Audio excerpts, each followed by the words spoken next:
오늘 제목은 잃어버린 꿈을 찾아주는 남은 무리 이렇게 좀 정해보았습니다. 지난번 일장을 통해서 고레스 원년을 사모하는 남은 무리 이렇게 했는데요. 고레스 원년 예수님의 재림을 기다리는 사람들은 그냥 기다리는 것이 아니라 뭔가를 또 하면서 기다려야겠지요. 자, 그래서 오늘 우리가 그 기다림 가운데 한 부분 잃어버린 꿈을 찾아주는 남은 무리 이렇게 정해보았습니다. 다니엘서 전체가 다 위대한 아주 중요한 장이지만은 저는 이 2장이 또 어느 장보다도 더 중요하다고 생각을 합니다. 왜냐하면 2장에 있는 말씀으로 인해서 지난 2500년간 우리의 수많은 사람들이 구원을 받았고 또 앞으로도 많은 사람들이 구원을 받을 것이기 때문이죠. 그래서 오늘 이 다니엘서 2장을 할 때도 또 목적은요.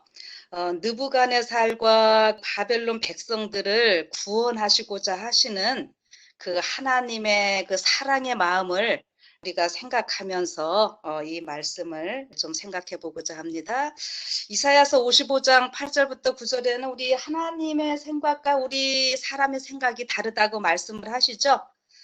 이 바벨론이라는 나라와 여기에 느부갓네살 왕 같은 경우 우리 인간의 생각으로는 어떻게 하면 좋겠습니까? 하나님의 백성을 참 이렇게 포로로 잡아오고 또 하나님의 성전까지 다 그냥 파괴시킨 이러한 존재면은 그냥 하나님께서 그냥 당장 큰 벌을 내리셔야 할 것 같은데 하나님은 그들을 구원하시고자 하신다고 하는 거죠. 그래서 이게 다니엘서 2장은 다른 여러 가지 관점에서 보면 볼수록 다 특별한 그 기별들이 있게 되는데 한 10시간 정도 있으면은 이거를 좀 깊이 또 다룰 수 있으리라 생각합니다. 그런데 지금 짧은 시간에 우리 해야 되니까요. 오늘은 먼저 이 1, 2, 3 원칙에 의해서 제일 먼저 2장이 어떻게 시작을 합니까? 다들 읽어보셨죠? 2장 1절요. 느부갓네살이 위에 있은 지 2년에 꿈을 꾸고 그로 인하여 마음이 번민하여 잠을 이루지 못한지라. 궁정의 가장 좋은 곳, 부족함이 없는 곳에서 살고 있는 당대 최고의 왕이 지금 번민하고 있는 모습이죠. 왜 번민을 합니까? 꿈을 꾸었는데 꿈을 잃어버렸기 때문에 지금 번민하는 모습입니다. 최고의 모든 것들을 다 누려야 될 사람인데 그렇게 하지 못하고 지금 평정을 찾지 못하고 번민하고 있는 모습이죠. 그래서 이제 본인이 이렇게 꿈을 잃어버리니까 본인만 그냥 혼자 속상해하고 있는 이런 모습이 아니라 번민을 다른 사람들한테 지금 다 이야기를 하죠. 그래서 애꿎은 막 신하들 다 불러들이고 새벽에 잠도 못 자게 하고 이야기해도 안 되고 하니까는 사람들 다 죽이겠다고 막 협박도 하고 참 이거 지금 2장 1절의 모습이 굉장히 혼란한 이런 모습을 보여줍니다. 지금 궁정이 아주 굉장히 소란스럽고 우왕좌왕하고 있는 이런 모습들이죠. 그래서 다니엘서 전체가 이 마지막 때의 표사항인데요. 현대에도 보면은 어떻게 해요? 사람들이 평정을 못 찾고 사는 이러한 일들은 꿈이 없기 때문이다. 저는 이렇게 생각을 좀 해봅니다. 미래에 대해서 낙관하는 일들은 별로 없잖아요. 다 비관적으로 이야기들을 하고 그러죠. 지금 여기 느부갓네살 왕이 그 꿈을 찾기 위해서 어떻게 합니까? 박수와 술객과 점장이들, 갈대아 술사들을 다 불러드립니다. 이들은 당대 최고의 엘리트들이죠. 근데 이들에게 이야기를 했더니 돌아오는 대답은 뭐예요? 없습니다. 할 수 없다라고 하고 왕을 보고 도리어 희한한 일을 왜 이런 거를 우리한테 얘기를 하시는가 이렇게 지금 이 신하들이 이야기를 하고 있죠. 자, 지금 이러한 모습들이 오늘 현대를 살고 있는 우리들에게도 똑같이 일어나는 모습입니다. 이 꿈을 잃어버리고 그런 꿈을 좀 찾기 위해서는 또 석박사들을 다 불러들이는데요. 오늘 또 세상에 보면은 희망이 없는 내일 때문에 불안해서 사람들이 이 강의하는 뭐 제목들을 보니까 석박사들 불러다가 뭐 합니까? 21세기에 어떻게 생존 전략, 살아남는 전략, 뭐 전략 하면서 이 4차 산업시대 또 어떻게 살 것인가 것들을 많이 하고 있는 이런 모습입니다. 참 이렇게 지금 불안하고 우왕좌왕하고 있는 이러한 상황 가운데서 이제 두 번째 우리 예수님께서 어떻게 개입을 하시는가 또 한번 좀 봅시다. 하나님께서 개입하실 때는 언제나 여기에 준비된 자들을 통해서 일을 하신다는 것 꼭 기억하시기 바랍니다. 여기 준비된 자들은 누굽니까? 지난 1장에서부터 계속 보는 다니엘과 세 친구들이죠. 여기 주인공들요. 바벨론의 석박사들은 그 꿈을 찾아줄 수 없었지만은 하나님의 백성인 다니엘과 세 친구는 할 수 있었습니다. 그래서 그들은 자기들이 섬기는 하나님을 굳게 의지해서 그 시위대장 아리옥이 왔을 때에 뭐라고 이야기를 합니까? 우리에게 시간을 주십시오. 다니엘이 아주 담대하게 믿음 있는 이런 소리를 하고 있죠. 우리한테 시간을 주면은 왕이 꾸신 꿈도 찾아드릴 것이고 꿈뿐만이 아니라 뭐요? 예, 해석까지도. 여러분이 해석까지 해주겠다고 하는 거는요. 보통 믿음이 아니면은 안 되는 것입니다. 그러나 이 다니엘은 하나님을 향한 하나님께서 분명히 자기들의 기도 지금까지 인도하셨고 응답하셨고 또 응답하실 것을 믿는 믿음이 있기 때문에 이렇게 아리오에게 담대하게 말할 수 있는 거죠. 자, 그래서 시간을 좀 달라고 하니까 아리옥이 또 왕에게 전했겠죠. 근데 여기 보면은 이 상황들이 느부갓네살 왕은 이 사람들을 죽이는 게 목적은 아니고 그 꿈을 알고 싶어 하는 것이 목적임을 우리가 알게 됩니다. 정말 알고 싶었죠. 그래서 어떻게 해요? 다니엘도 왕이 그 꿈을 알고 싶어 하는 그 마음을 알기 때문에 이제 하나님께 기도해서 꿈도 알아낼 것이고 거기에 해몽까지도 해드리겠다고 이렇게 이야기를 합니다. 그 다니엘의 간청이 이제 허락이 되었죠. 자, 이렇게 된 상황에서 세 번째, 하나님께서 어떻게 약속을 하셨고 어떻게 보상해 주는지를 우리 또 좀 살펴봅시다. 여기 다니엘이 아리옥에게 이야기를 하고 또 친구들에게 부탁을 하죠. 우리 하나님께 기도하자. 하나님께서 모든 것 해주실 것을 믿는 믿음을 가지고 연합하여 성도들이 기도하는 이런 문을 여기서 보여주고 있습니다. 자, 근데 여러분 이게 성경 읽으시다 보면서 많은 생각들을 하실 텐데 시간이 어느 정도 걸렸을 것 같습니까? 여기 19절에 보면은 밤에 하나님께서 응답하시는 이러한 모습을 볼 때 적어도 하루 이상은 걸렸을 것이라고 생각이 되죠. 그래서 여기 보면은 다니엘이 그 기도할 때 하나님께서 그 느부갓네살이 꾸었던 꿈을 보여주시는 이 장면이 나오고 있고 그래서 다니엘이 그 열조의 하나님을 찬양하는 이러한 모습이 또 성경은 기록을 해놓고 있습니다. 자, 여러분이 이제 다니엘이 이제 하나님께서 주신 꿈과 해석을 가지고 궁중에 갔을 때에 그 상황을 여러분들 한번 좀 상상해 보시기 바랍니다. 저는 이런 거 상상하면서 성경 읽으면은요, 너무너무 재밌고 막 기쁘고 신나요. 여러분 지금 이 다니엘이 20대죠? 우리 약관이라고 이야기를 하죠. 근데 지금 1장에서 시험 칠 때는 뭐 그냥 관리들이 좀 있고 학생들 있고 뭐 이런 상황이었겠지만은 지금 이 상황은 그 바벨론 궁중뿐만이 아니라 도시에도 다 이제 소문이 나갔을 것 아닙니까? 이 뭐 아리옥이 막 사람들 다 죽이러 찾아다니고 막 이러는 상황이었으니까 그 지금이 참 전무후무한 이러한 일들이 지금 벌어지고 있는 상황인데 다니엘이 그 왕의 꿈을 말하기 위해서 들어갔다라고 할 때에 이 바벨론 전역이 이 궁중에 다니엘을 바라보고 있는 이러한 모습일 것입니다. 반대로 하늘에서도 또 어떻습니까? 하나님과 하나님의 천사들이 이 모습을 지금 지켜보고 계시리라고 믿습니다. 지금 이 바벨론의 그 수많은 죽을 위기에 있던 사람들의 목숨은 누구한테 달렸는가? 다니엘에게 달려 있죠. 우리가 이제 잘 아시는 대로 뭐 다 읽지는 않지만 여러분들이 다 읽어보셔서 아실 거예요.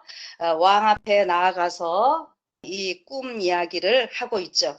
하나님께서 이 꿈을 당신을 위해서 주셨다라고 말씀을 하고, 그래서 그 꿈을 다 이야기를 할 때에 정말 느부갓네살 왕은 그 다니엘이 말하고 있는 그 모든 것이 사실임을 알고 또 그 해석까지 해주는 이 모든 것을 보면서 참 그냥 있을 수 없어서 거기에 감동을 하고, 그냥 보통 감동이 아니라 여러분 여기 46절입니다. 제가 읽을게요. 이에 느부갓네살 왕이 엎드려 다니엘에게 절하고 명하여 예물과 향품을 그에게 드리게 하니라. 아멘. 여러분, 몇 년 전까지만 해도 당대 세계 최강국의 나라였던 느부갓네살 왕이 포로로 잡아왔는데 이들을 이제는 어떻게 합니까? 그 포로 앞에 느부갓네살 왕이 엎드렸다. 성경은 이렇게 기록하고 있습니다.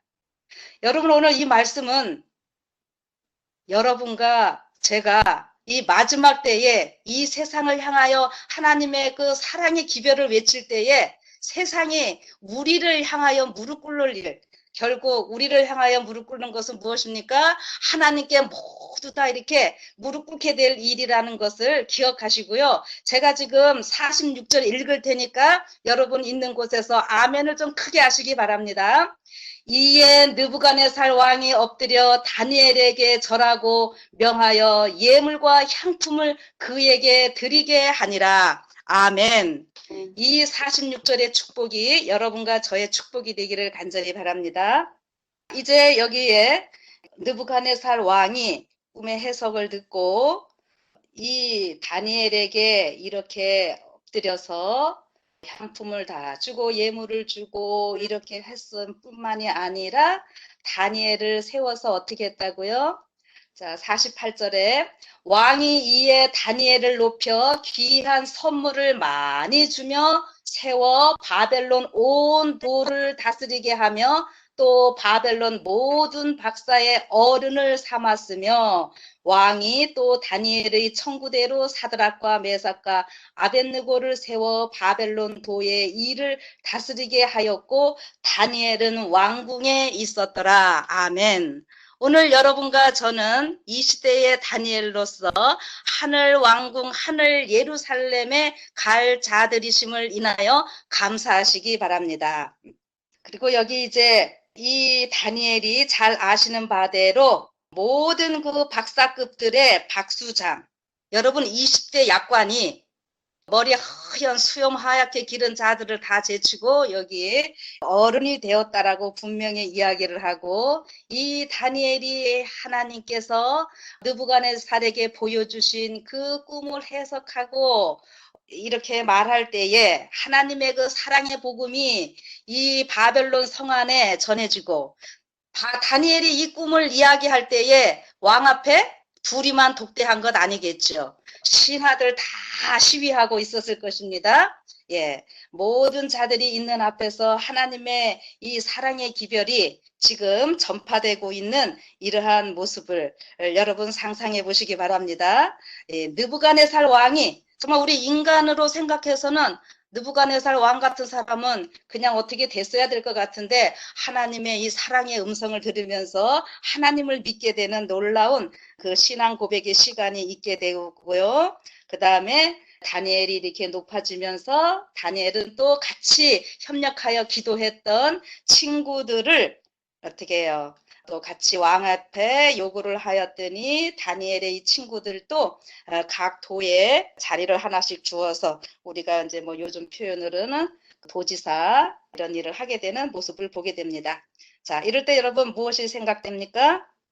꿈이 있는 사람이 다른 사람의 꿈을 찾아줄 수 있다라고 하는 사실입니다. 내가 꿈이 없으면 다른 사람 꿈 찾아줄 수 없지요. 예. 오늘 저는 이 말씀에서 오늘 여러분과 저는 과연 마지막 때에 남은 무리로서 우리의 정체성을 분명히 갖고 있는가 하는 것입니다.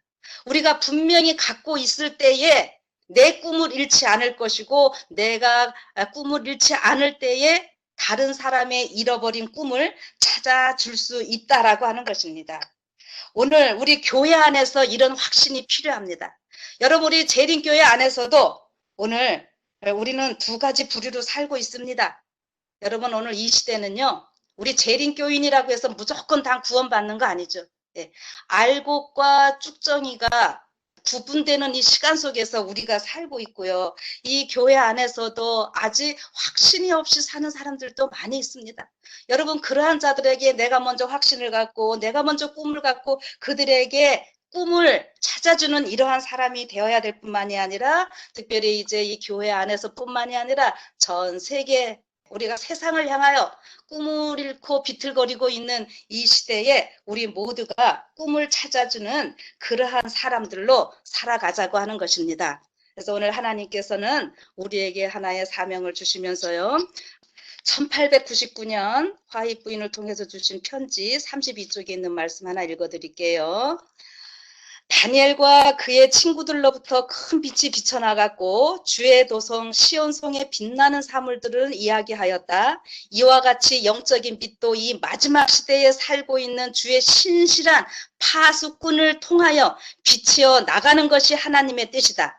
만약 구약시대 성도들이 그렇게 충성스럽게 결정적인 증언을 했다면 수세기 동안에 축적된 빛을 보유하고 있는 하나님의 백성들은 얼마나 힘있게 빛을 비추어야 하겠는가. 예. 오늘 여러분과 저를 통해서 특별한 사명을 주시는 귀한 말씀임을 생각하시고요. 이렇게 해서 제가 앞부분을 좀 마무리를 짓고 뒷부분으로 잠깐 또 이 신상에 대해서 좀 살펴보고자 합니다. 여러분 왕이 꾼 꿈이 무엇이었습니까? 우리가 잘 아시는 바대로 한 신상의 모습을 본 것을 알고 계시죠? 그래서 그 신상이 그 머리부터 시작해갖고 금은 동철 10발가락 철과 진흙으로 되어 있고 그런데 돌이 와서 그 발끝을 치는 이런 모습은 여러분들이 잘 알고 계실 것입니다. 이것을 지금 다 설명하려고 하는 건 아니고요. 그 다음에 그 신상 머리부터 부분이 다 한 왕과 나라를 상징하고 있는 모습 그거는 잘 아실 테고요. 그래 여기 이제 그 10발가락 쪽을 오늘 잠깐 좀 다루도록 하겠습니다. 그 10발가락 시대를 다니엘이 이야기를 하면서 여기 뭐라 그랬냐 하면은 41절에 이렇게 말씀하고 있죠.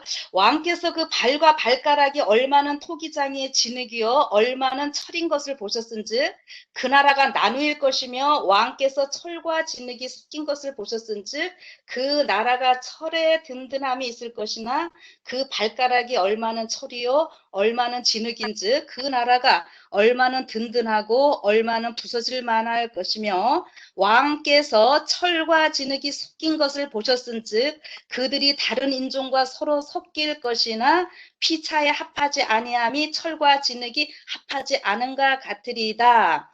그리고 44절요. 이 열왕의 때에 하늘의 하나님이 한 나라를 세우시리니 이렇게 말씀을 하고 계십니다.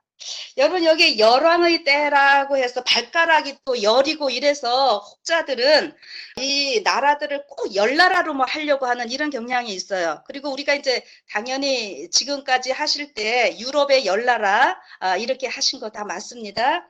그런데 꼭 뭐 그 열나라를 어떤 나라를 넣어야 되고 빼고 뭐 이런 거는 그렇게 중요하지 않습니다.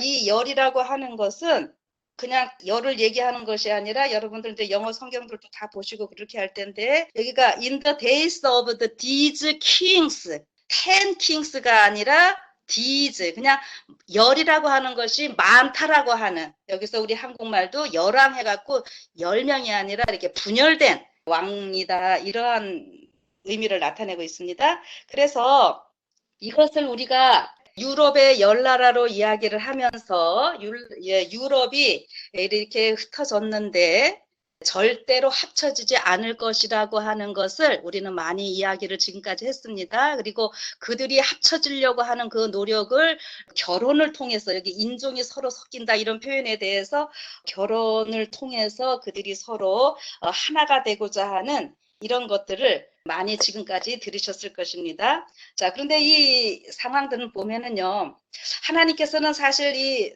계획이 생육하고 번성하라 인간들에게 하셨고요. 그래서 그렇게 해서 나중에 우리 예수님을 중심으로 다 한 나라가 돼야 되는 거거든요. 그런데 지금 사단은 뭐든지 하나님께서 하시는 것 반대로 하거나 하나님께서 하시려고 하는 것을 아주 비틀어 갖고 하나님의 그 뜻을 먼저 자기가 해보려고 하는 이러한 일들을 많이 합니다. 그래서 여러분 우리가 적그리스도라고 할 때에 안티크라이스트라고 이렇게 하는데 이 안티의 의미는요. 무조건 반대만 하는 것이 아니라 그 원 의미에는 모방하는 그 뜻이 같이 포함되어 있습니다. 그래서 여기 지금 예수님께서 오셔서 온 인류를 구원하셔서 영원한 한 나라를 세우셔야 되는데 마귀가 자기가 지금 먼저 해보려고 하는 모방하고자 하는 이러한 일이거든요. 그래서 이것을 우리가 지금까지 하신 대로 1차적으로 그 유럽의 열 나라로 이제 지금까지 우리가 하셨고요. 지금 이제 이 시대에는요. 이제 이 시대로 유럽만 국한하는 것이 아니라 지구 전체로 우리가 좀 넓혀서 적용을 해보는 것입니다. 그래서 그 유럽이 하나로 되고자 하는 이러한 일일 때에 화이트분을 통해서 하나님께서 주신 말씀이 뭐냐면은 우리가 지금까지 그 유럽이 연합하는 것은 인종끼리 결혼으로 하는 것 그거 말씀하셨고 이제 두 번째로는 뭐냐면은요 철과 진흙이 섞이는 이것을 화이트 부인이 1899년 12월 15일자 원고에 이렇게 말씀하셔요. 교회의 교활함과 정치의 잔깨의 혼합을 철과 진흙으로 표현되어 있다. 이렇게 말씀을 하십니다. 그래서 이것이 우리가 유럽의 옛날 그 유럽으로 끝나는 것이 아니라 물론 지금도 유럽 연합 여기까지 다 연결이 되지만 제가 지금 여기서 하는 것은 그 유럽뿐만을 아니라 지구 전체로 확대하자는 겁니다. 그래서 여기 또 교회 증언 1권 361쪽에 이런 말씀이 있거든요.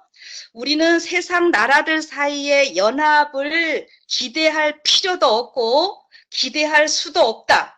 느부갓네살의 신상에서의 우리의 위치는 분리의 상태에 있는 발가락으로 또는 부서져 버릴 재료로 또한 도저히 하나로 합쳐질 수 없는 것으로 묘사되어 있다. 예언은 하나님의 큰 날이 우리 앞에 다가와 있음을 보여준다. 그것은 대단히 서두르고 있다. 뭡니까? 오늘 지금 우리가 이 열 발가락 시대에 살고 있고 이 분리된 이 시대에 살고 있고 지구 역사의 마지막이라고 하는 것을 지금 말씀을 하고 계시잖아요. 그래서 이렇게 그 열 발가락 시대일 때에 이 열 왕의 시대에 하늘의 하나님이 어떻게 하신다고요? 한 나라를 세우실 것인데 이 나라는 결코 국권이 다른 데로 가지도 아니하고 다른 백성에게로 돌아가지도 아니하고 이 모든 나라를 쳐서 영원히 설 것이라고 이렇게 말씀하셨습니다. 그래서 우리가 이 돌나라를 잘 알고 있는데요. 이 하나님께서 세우실 이 한 나라, 이 돌나라가 이제 어떻게 세워지는가 하는 것입니다. 여기 45절에 보면은 뭐라고 말씀하셨는가? 왕이 사람의 손으로 아니하고 산에서 뜨인 돌이 철과 녹과 진흙과 은과 금을 부서뜨린 것을 보셨다. 이렇게 얘기를 합니다. 여러분 여기 보통 설교들을 목사님 하시거나 여러분들 배울 때 우리가 이제 그림으로 뭐 파워포인트 이렇게 하면은 산에서 뜨인 돌 할 때 공중에서 오는 것으로 많이 이야기를 합니다. 뜨인 돌이라고 하기 때문에 공중에서 이렇게 내려오는 것으로 이야기를 하는데 사실 여기 보면은 여기 공중에서 오는 것이 아닙니다.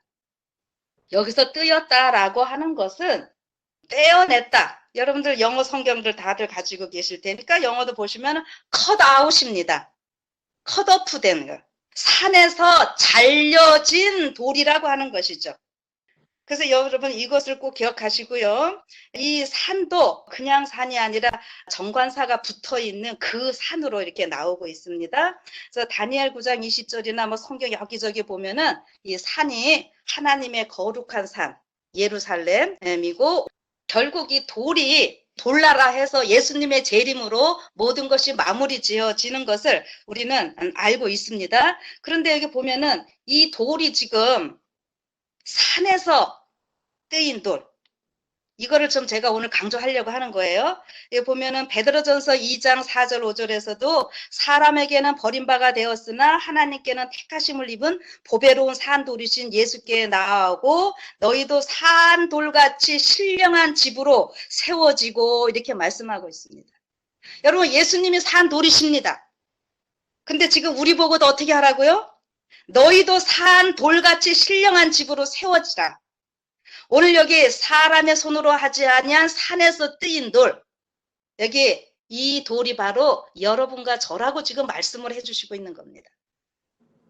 여러분 이 바벨론을부터 시작해서 이 모든 것들을 다 치게 되어 있는데 이 세상을 치는 일들은 하나님께서 그냥 하늘에서 직접 하시는 것이 아니라 여러분과 저를 도구로 삼으셔서 하신다고 하는 거예요. 그리고 이 신상을 쳤던 것도 이것을 멸망시키기 위한 것이 아니라 무너져가는 멸망해가는 이 모든 것들을 구원하시고자 하시는 하나님의 그 뜻인데 그 구원하시는 일에 여러분과 저를 사용하시는 이 모습으로 우리가 바라보자고 하는 것입니다. 그래서 이 돌이 어떻게 해요? 발끝을 쳤더니 점점 커져서 태산을 이루어 가는데 여러분 이 태산을 이루어가는 이 과정에 우리 예수님에게 우리가 쫙 달라붙어서 이 산에서 뜨인 돌이 되어야 되는데 그 뜨인 돌은 잘려진 이 돌은 특별히 선택받은 여러분과 저 이 123 바이블 미팅을 하고 있는 여러분과 저라고 하는 것을 기억하시기 바랍니다. 여러분들을 통해서 우리 하나님께서는 이 온 지구를 구원하시고자 하는 큰 뜻을 갖고 계시는데 여기서 우리 사람의 손을 닿지 아니했다고 분명히 이야기를 하잖아요. 이것은 바로 이 일을 행하심에 있어서 우리 내 인간의 힘으로 우리가 하는 것이 아니라 오늘 내가 살아가는 것도 내 힘으로 살아가는 것이 아니라 바로 하나님의 손에 힘입어서 하나님을 통해서 우리가 모든 것을 할 수 있는 것이고 그래서 하나님께서 하시는 그 가운데 우리는 어떻게 해요? 그 한 부분이 되어서 예수님과 함께 이 일을 이루어 가도록 하고 계시는 이러한 모습이라고 하는 거죠. 그래서 오늘 다른 사람들과 함께 우리가 태산을 이루어 가는데 여기에 우리가 부름받은 이 특권이 얼마나 큰 것인가를 우리가 좀 깨닫고 살자고 하는 것이고요. 또 하나요. 여러분들에게 도전을 좀 드립니다. 지금까지 뭐 했던 얘기들은 여러분들 이제 많이 들으셨을 텐데요. 지금 여기 43절에 보면은 어떤 표현인가 하면은 그들이 다른 인종과 서로 섞일 것이나 피차에 합하지 아니함이 철과 진흙이 합하지 않은 것 같다. 이런 표현들이 있는데요. 그래서 이것을 우리는 이제 인종끼리 결혼으로 섞이는 이러한 것으로 다 이야기를 합니다. 근데 이제 제가 조금 더 깊이 좀 이 시대에 생각을 해보자 하는 말씀으로 이것을 여러분들한테 이 시간 좀 제안을 드립니다. 이게 원문으로 보면은요. 문자적으로 해석을 하면 이 부분이 그들은 이게 마타레빈 뭐 레헤온 비자 아나샤 이렇게 해서 그들은 자신들을 사람의 후손과 함께 섞을 것이다 이렇게 번역이 되어야 됩니다. 그래서 여러분들 킹제임스 버전이나 이럴 때도 사람의 후손들과 함께 섞일 것이다. 그 사람의 후손이라는 이런 표현들이 다 나올 것이고 어떤 번역들은 또 뭐 결혼이라고 하는 이런 말들도 나오고 하는데 저는 이것을 지금 우리 4차 산업혁명 시대 계속 이야기를 하고 있잖아요. 이 시대에 지금 교황을 통해서도 얼마 전에도 그렇고 지금 계속 하두가 새 세계 질서, 뉴 월드 오더 있죠. 여러분들 그 미국이시니까는 달러 1달러짜리 그에도 보면은 그 뉴 월드 오더에 대한 그것들이 딱 나오고 있어요. 그 뒷면에 보면은 왼쪽에 피라미드 있는 쪽에 노브스 오르토 세클로름 해갖고 이게 뉴 월드 오더 신세계 질서를 얘기를 하고 있거든요.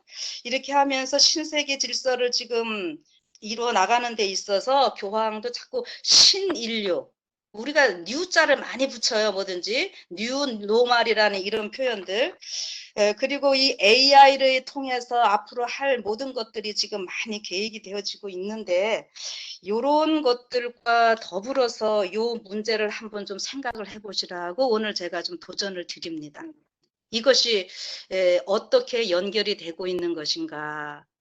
그래서 오늘 뭐 더 길게 제가 하지는 않고요. 그래서 요 했던 그 다른 인종과 서로 섞일 것이나 이 표현들이 그들이 자신들을 사람의 후손과 함께 섞는다 하는 요런 그 문자적인 의미를 좀 생각을 해보시고요. 지금 이 4차 산업혁명 시대로 지금 들어가고 있는 이때에 앞으로 이 세계가 어떻게 될 것이기 때문에 철과 진흙이 섞이지 않는다고 이렇게 말씀하셨을까 이렇게 하시고 지금 이 세계도 여러분들 마귀는 우리가 뭐 유럽의 열나라 이것이 아니라 지구 전체를 지금 10구역으로 다 나누어 놓고 있는 이러한 모습들 아십니까? 이 유엔이 지구 전체를 10구역으로 만든 그 세계지도 있을 거예요. 제가 지금 전화니까는 보여드리지는 못하는데 여러분들 한번 그 인터넷 같은 거 찾아보시면 다 나오는데 세계를 10구역으로 나눠 놓습니다. 근데 미국은 제일 첫 번째 구역이 되고 우리 한국 같은 경우는 일본, 한국 이렇게 해서 세 번째 구역이 되는데 우리 예수님이 오셔서 모든 것을 마무리를 지어 주셔야 하는데 그 전에 사단이 먼저 하려고 이렇게 온갖 새세계 질서라고 하면서 한 정부를 만들려고 하는 이런 일들을 시도하고 있는 이때에 이것은 분명히 이루어질 수 없는 일들이고 오늘 여러분과 저는 그러한 잠시 있다 없어질 그러한 나라에 속한 자들이 아니라 영원히 망하지 아니할 돌나라에 속한 자들 우리 예수님께 속한 자들로서 우리를 부르셨고 그래서 우리는 그 부르심에 응답하면서 오늘 이 세상의 사람들에게 꿈을 찾아주고 있는 사람들임을 생각하면서요. 또 감사하면서 힘있게 우리가 기쁨으로 담대하게 살아가시는 여러분과 제가 되기를 바라면서 오늘 말씀 마치도록 하겠습니다.